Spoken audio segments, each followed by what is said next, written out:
আমি একজন সিভিক সঞ্চালক নই, রিপাবলিক একটি সিভিক চ্যানেল নয়।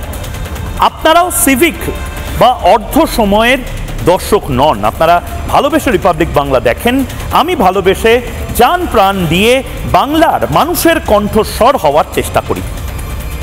কিন্তু আমরা যে রাজ্যে আছি সেই রাজ্যের মুখ্যমন্ত্রী বোধহয় নিজেকে সিভিক মুখ্যমন্ত্রী ভাবেন।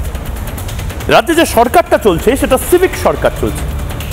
21শে জুলাই একটা ফ্লপ শো, আবার মুখ্যমন্ত্রী মমতা বন্দ্যোপাধ্যায়ের নেতৃত্বে একটা ফ্লপ শো।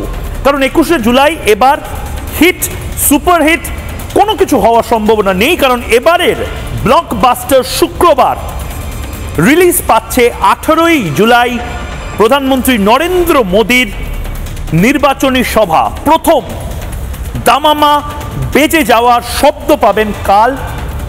রিপাবলিক বাংলা সেই সম্প্রচার করবে। কিন্তু রিপাবলিক বাংলা তো এটাও সম্প্রচার